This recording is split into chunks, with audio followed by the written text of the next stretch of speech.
আজিৰ এই ভিডিঅ'টোৰ জৰিয়তে আমি দুটা গুৰুত্বপূৰ্ণ খবৰ আলোচনা কৰিম।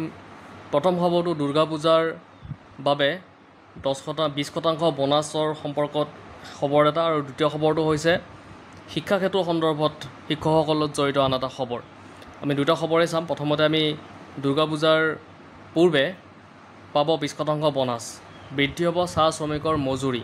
এই খবৰটো আমি প্ৰথমতে চাইছোঁ। ইয়াতে লিখিছে, অসম চাহ নিগমৰ অধ্যক্ষৰ দায়িত্ব লাভ কৰিয়েই চাহ শ্ৰমিকসকলৰ বাবে সুখবৰ আৰু আশাৰ খবৰ কঢ়িয়াই আনিলে শিৱ কুমাৰ ভদ্ৰাই। নিগমৰ দায়িত্ব লোৱা দুদিনৰ পিছতেই ভদ্ৰাই আজি ঘোষণা কৰে যে চাহ শ্ৰমিকৰ মজুৰি বৃদ্ধি হ'ব আৰু অক্টোবৰতে এই বৃদ্ধিৰ আনুষ্ঠানিক ঘোষণা কৰিব। উল্লেখযোগ্য যে এতিয়া চাহ শ্ৰমিকসকলে 250 টকা মজুৰি লাভ কৰি আছে। অৱশ্যে মজুৰি কিমান বৃদ্ধি পাব সেই সন্দৰ্ভত তেওঁ মাত্ৰ কয় যে শ্ৰম বিভাগে নতুন মজুৰি ঠিক কৰিছে। তেওঁ লগতে এই বুলিও কয় যে পূজাৰ বোনাছ 20% শ্ৰমিকসকলে দুৰ্গা পূজাৰ আগতে লাভ কৰিব। উল্লেখযোগ্য যে দৈনিক মজুৰি বৃদ্ধিৰ বাবে চাহ শ্ৰমিকসকলে বছৰ বছৰ ধৰি আন্দোলন কৰি আহিছিল। ভদ্ৰাই লগতে এই বুলিও কয় যে শ্ৰমিকসকলৰ বকেয়াৰ ক্ষেত্ৰত দেশৰ সৰ্বোচ্চ ন্যায়ালয়ৰ নিৰ্দেশ অনুসৰি ৰাজ্য চৰকাৰে 35 কোটি টকা নিগমলৈ মুকলি কৰি দিছে আৰু নিগমে শ্ৰমিকসকললৈ বকেয়াৰ ধন মুকলি কৰি দিয়াৰ প্ৰক্ৰিয়া আৰম্ভ কৰিছে। তো এইটো আছিলে চাহ শ্ৰমিকৰ লগত জড়িত খবৰটো। আৰু দ্বিতীয় খবৰটো শিক্ষা ক্ষেত্ৰৰ লগত যিটো শিক্ষকসকলৰ এটা আপডেট আছে, সেই আপডেটটো আমি দিবলৈ চেষ্টা কৰিছোঁ। শিক্ষা ক্ষেত্ৰ এপৰ কাৰ্যদক্ষতাক লৈ প্ৰশ্ন।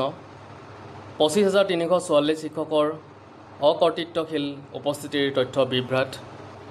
এই খবৰটো আহিছিলে 6 আগষ্ট তাৰিখে। শিক্ষাগুৰু আৰু শিক্ষাৰ্থীৰ উপস্থিতি নিশ্চিত কৰাৰ বাবে শিক্ষা বিভাগে প্ৰদান কৰা শিক্ষাক্ষেত্ৰ এপৰ কাৰ্যদক্ষতাক লৈ পুনৰ প্ৰশ্ন উত্থাপন কৰিছে শিক্ষক সমাজে। ইয়াতে লিখিছে, বিশেষকৈ একাংশ শিক্ষকৰ অকৰ্তৃত্বশীল অনুপস্থিতিক লৈ শিক্ষাক্ষেত্ৰ এপৰ তথ্যৰ বিভ্ৰাটত আশ্চৰ্য প্ৰকাশ কৰিছে সদৌ অসম সন্মিলিত শিক্ষক মঞ্চই। আজি এক বিবৃতিত মঞ্চৰ মুখ্য সভাপতি ৰঞ্জিত বৰঠাকুৰ আৰু মুখ্য সম্পাদক উৎপল চক্ৰৱৰ্তীয়ে কয় যে বৰ্তমান ৰাজ্যখনৰ 44,492খন বিদ্যালয়ৰ 2,02,562 জন কৰ্মৰত শিক্ষকৰ ভিতৰত অকৰ্তৃত্বশীল অনুপস্থিত থকা শিক্ষকৰ সংখ্যা হৈছে 25,344 জন। এইটো আজিৰ দিনত কিদৰে সম্ভৱ হৈছে এয়া ডাঙৰ প্ৰশ্ন। কি কাৰণত এইদৰে অকৰ্তৃত্বশীলভাৱে বিদ্যালয়ত অনুপস্থিত 25 সহস্ৰাধিক অশৰীৰী কিংবা অদৃশ্য শিক্ষকক চৰকাৰী ৰাজকোষৰ পুঁজি অপচয় কৰি দৰমহা আদায় দি আছে? আচলতে কি হৈছে? এয়া তথ্য বিভ্ৰাট নে শিক্ষক সমাজে শিক্ষাক্ষেত্ৰ এপৰ বিসংগতি সম্পৰ্কত আৰম্ভণিৰ পৰা তথ্য সহকাৰে কৰি অহা অভিযোগৰ সত্যতা পুনৰ প্ৰতিপন্ন হ'ল। মুখ্য সভাপতি বৰঠাকুৰ আৰু মুখ্য সম্পাদক চক্ৰৱৰ্তীয়ে পুনৰ কয় যে শিক্ষাক্ষেত্ৰ এপে অসমত ব্যৱহাৰৰ সফলতাৰ বাবে দুবাৰকৈ ৰাষ্ট্ৰীয় পৰ্যায়ত বঁটা লাভ কৰিবলৈ সক্ষম হৈছে। তেনে ক্ষেত্ৰত এনে অদ্ভুত বিষয় এটা কোনো কাৰণতে গ্ৰহণযোগ্য নহয়। শিক্ষক সমাজক সামাজিকভাৱে হেয় কৰিব পৰা বিষয় এটা স্পষ্টতা বিচাৰিছে শিক্ষক সমাজে।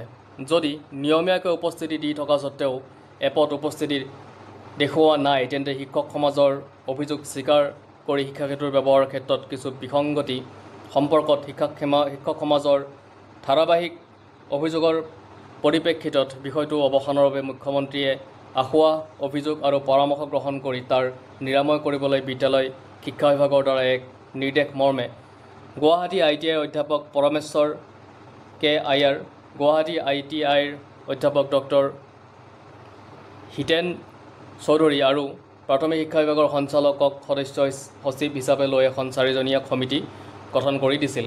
সমিতিখনক ৰাজ্যখনৰ বিভিন্ন হতীয়া 10খন বিদ্যালয়ৰ ক্ষেত্ৰভিত্তিক তথ্য সংগ্ৰহ কৰিবলৈ কোৱা হৈছিল।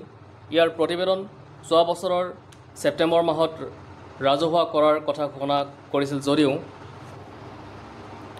আজি 9 মাহ অতিক্ৰম কৰাৰ পিছতো এই সম্পৰ্কত কি কৰা হৈছে আমি অৱগত নহয়। শীঘ্ৰে উল্লেখিত প্ৰতিবেদনখন ৰাজহুৱা হ'ব লাগে আৰু শিক্ষাক্ষেত্ৰ এপ শ্ৰুতিমুক্ত হ'ব লাগে। ইয়াৰ পূৰ্বেও অশৰীৰী শিক্ষাৰ্থীৰ অৱস্থিতি সম্পৰ্কতো বিভিন্ন বিষয়ত বিভিন্ন সময়ত বিভিন্ন তথ্য প্ৰকাশ হৈছিল।